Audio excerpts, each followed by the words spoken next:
commission. Give us a little advice about where you think we need to do what we need to do. Well, we've had what, 2 or 3 of these blue ribbon commissions or panels over the years to try to find a way to get additional funding for the arts, to revitalize the arts, to have arts integrated in civic life, call it what you will. I think everyone agrees on at least this premise, in that you'd like to have more art integrated into the life of the community, economically, socially, culturally. I've said this in private, and I've said it in public as well. I mean, I think, it really is a case where it makes us better than we are individually. It kind of helps knit the fabric of society. The problem is that we're in difficult economic times. It's hard to get revenue to be able to sponsor any form of art. And the efforts that were done in the past have been sort of centered around tax increases. And I'm not going to prejudge the issue, but I think tax increases are problematic in this environment. I'm hopeful that this small group of people can get creative about ways we can, either through sponsorships, maybe some government support, some way in which we can find a way to generate interest and support for the arts in Long Beach. And I'm not going to prejudge it. If they come back and say it's going to be a proposal for a tax increase, so be it. I would hope that we look at alternatives that may go beyond that.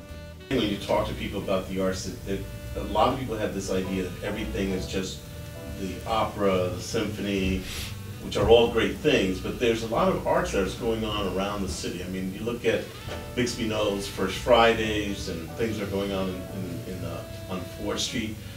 When you come across that stuff, as you get around the city, are you excited by all that stuff that's going on? Yeah, actually, I've been to Bixby Knolls several times. I've been down to the Arts District when they've had their fairs. I'm around the city a lot, and yeah, it clearly makes those events much better than they would be without it. And whether it's the theater out at Bixby Knolls or it's the art displays. I was out there where they were actually doing drawings of me and my wife and all that stuff, and it was a lot of fun. But it really was, people were really engaged. That was interesting to see all the interpretations of me too.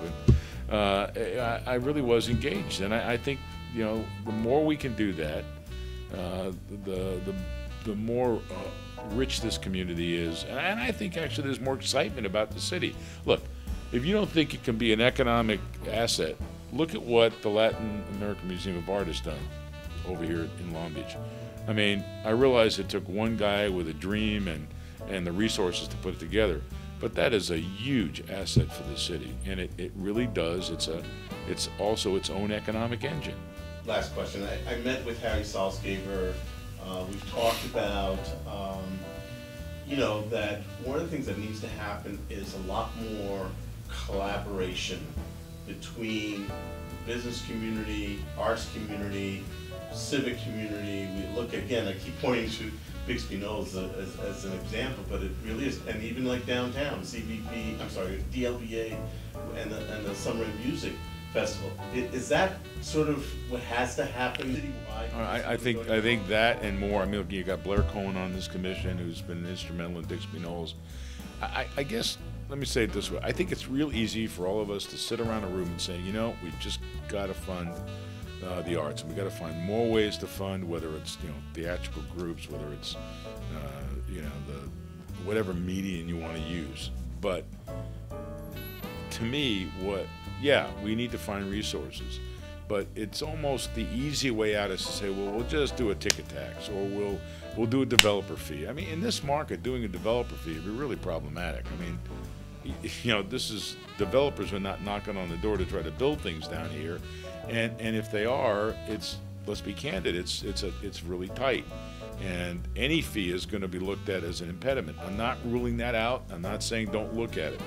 What I am saying is that, maybe we have to look a little deeper and be a little more creative. Maybe we need to find a way to convince businesses that they need to sponsor arts, that they need to sponsor exhibits, that they need to sponsor theater, that they need to sponsor the kind of thing that Bixby Knoll does, just even simple bringing graphic artists in or painters in to do interpretations. Those really can generate economic rewards for those businesses. We need to be able to persuade them of that. And I think if we are creative, we can find ways in which the business community and other, I don't care whether it's port tenants, I don't care whether it's people that do business with the city, or even if it's organizations that are neighborhood organizations that find a way to generate some revenue to support art. Let's think a little outside the box here. You know, the other thing is, I think when people have a ownership of it, when, you know, I'm involved in it and I'm paying a little bit to get it done, I think people pay much more attention to it. You know, if someone is just, well, you know, the government's putting a tax on it, we're being able to sponsor this, I don't think in the end that really does the kind of collaboration and integration in the community that's necessary. If I'm helping make it happen, if I'm going to a business organization and persuading them to sponsor this, or if I'm even coming a little bit out of my pocket to help it, that's a different story. I'm more likely to be engaged in making it a success than if it's sort of a passive activity and somebody else is paying for it. So I'm hopeful that this blue ribbon panel, whatever you want to call it, will come up with something different. Let's try to be creative, and let's see if we can engage the community to really make the arts what they ought to be in this town, a part of life.